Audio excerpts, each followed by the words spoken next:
ಅವರು ಮೈಸೂರು ಗರಡಿಯಲ್ಲಿ ಬೆಳೆದಿದ್ರೆ ನಾನು ಕೂಡ ಮೈಸೂರು ಗರಡಿಯಲ್ಲೇ ಬೆಳೆದವನು. ಅವರು ಮೈಸೂರು ಗರಡಿಯಲ್ಲಿ ಬೆಳೆದಿದ್ರೆ ನಾನು ಕೂಡ ಮೈಸೂರು ಗರಡಿಯಲ್ಲೇ ಬೆಳೆದವನು.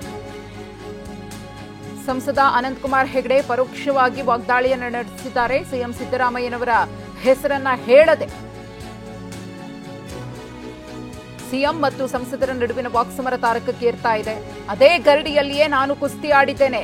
ರಾಮನ ಬಗ್ಗೆ ಮಾತಾಡಿದ್ರೆ ಸಹಿಸಿಕೊಳ್ಳಲು ಸಾಧ್ಯವಿಲ್ಲ. ಯುದ್ಧ ಭೂಮಿಯಲ್ಲಿ ಶಾಸ್ತ್ರೀಯ ಸಂಗೀತಕ್ಕೆ ಅವಕಾಶವಿಲ್ಲ ಅಂತ ಹೇಳಿ ಸಾಕಷ್ಟು ವಿಚಾರಗಳ ಬಗ್ಗೆ ಪ್ರಸ್ತಾಪ ಮಾಡಿ ಸಿಎಂ ವಿರುದ್ಧ ಕಿಡಿಕಾರಿದ್ದಾರೆ ಅನಂತಕುಮಾರ್ ಹೆಗಡೆ.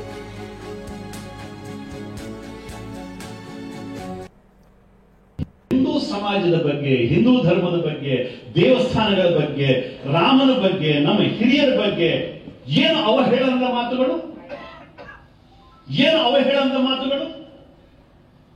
ಇದನ್ನ ಈ ಜನ್ಮದಲ್ಲಿ ಸಹಿಸಲಿಕ್ಕೆ ಸಾಧ್ಯ ಇಲ್ಲ. ಅವರು ಮೈಸೂರು ಗರಡಿಯಲ್ಲಿ ಬೆಳೆದಿದ್ದರೆ ನಾನು ಮೈಸೂರು ಗರಡಿಯಲ್ಲೇ ಬೆಳೆದವರು.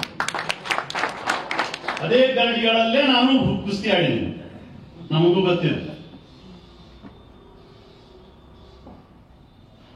ನಮ್ಮವರಿಗೆ ಏಕವಚನದಲ್ಲಿ ಮಾತಾಡಿದ್ರೆ ನಾವು ಹೇಗೆ ಮಾತಾಡಬೇಕು? ತಪ್ಪ? ಅಥವಾ ಹಾಗೆ ಮಾಡಬಾರದಿತ್ತು, ಹೀಗೆ ಮಾಡಬಾರದಿತ್ತು? ಯುದ್ಧ ಭೂಮಿಯಲ್ಲಿ ಶಾಸ್ತ್ರೀಯ ಸಂಗೀತಕ್ಕೂ ಭರತನಾಟ್ಯಕ್ಕೂ ಅವಕಾಶ ಇಲ್ಲ.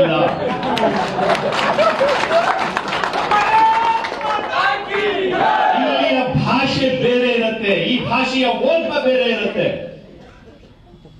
ಯುದ್ಧ ಭೂಮಿಯಲ್ಲಿ ಹೇಗೆ ಮಾತಾಡಬೇಕು ಹಾಗೆ ಮಾತಾಡಬೇಕು. ಅಲ್ಲಿ ಹೋಗಿ ಭರತನಾಟ್ಯ ಮಾಡ್ತಾ ಕುತ್ಕೊಂಡ್ರೆ ನಾನು ಬದುಕಲಿಕ್ಕೆ ಆಗೋದಿಲ್ಲ, ಶಾಸ್ತ್ರೀಯ ಸಂಗೀತ ಹೇಳಿದ್ರೆ ಕುತ್ಕೊಳ್ಳಿಕ್ಕೆ ಆಗೋದಿಲ್ಲ.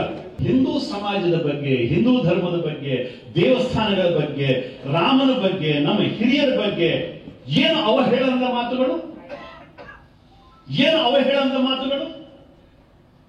ಇದನ್ನ ಈ ಜನ್ಮದಲ್ಲಿ ಸಹಿಸಲಿಕ್ಕೆ ಸಾಧ್ಯ ಇಲ್ಲ. ಅವರು